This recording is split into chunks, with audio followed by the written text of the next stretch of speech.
So this is really for me, right? And this is probably going to resonate for a lot of others when we, especially in this content creation space, man. So those who are moving into this new direction or this new path that they're embarking on something they've never been exposed to, right? It's pretty foreign to them. So they don't know exactly, hey, are they doing good at it? What's my success criteria?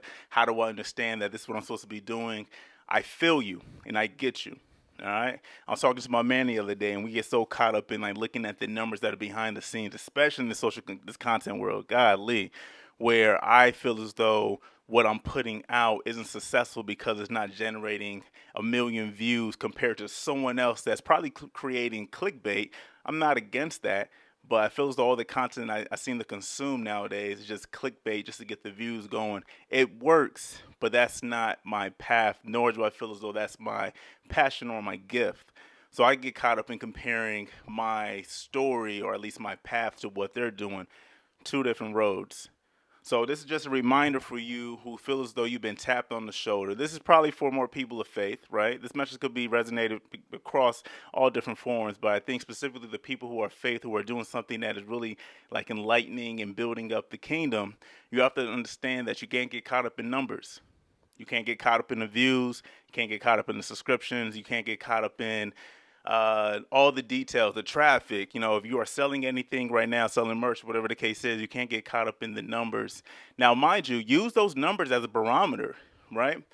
I take that back. Use those numbers as, how do you pivot and learn your business?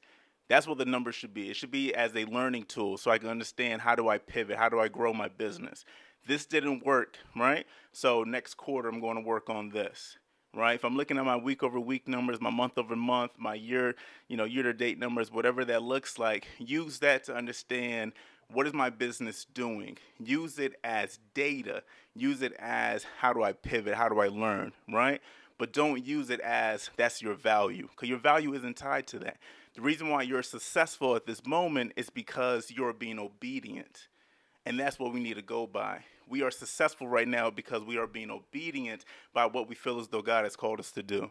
Once again, this message could be good for anyone. It could be someone that's a non-believer, but I think primarily, especially for those who are believers in Christ and we're trying to like really build up the kingdom, especially in this new thing that we're going to embark on. And I'm just saying this from personal experience, from the conversations I've had with several people over the last few months who are really stepping out there on faith.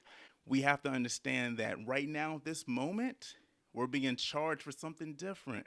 All right? It's not about perfection whatsoever, but it's about being obedient. Okay? So, once again, use those numbers so we can learn how to grow, how to pivot, right? Learn the business. What are we doing quarter after quarter? How do I take this data, but then use that to reposition myself in the next quarter, the next whatever your timeline is, right? But understand that your success is because you're being obedient. Being obedient, you will be blessed. That's what the word says. All right, everywhere across the word. I'm an Old Testament dude. I've been really meditating on Deuteronomy, and it says, "Just take heed to my law, abide by my ordinances, and then I'm going to bless you. I'm gonna bless the labor that you put out."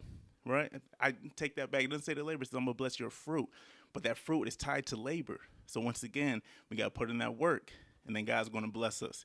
So y'all just keep moving, man. All right, this is a message for anyone that needs that. All right, y'all be easy.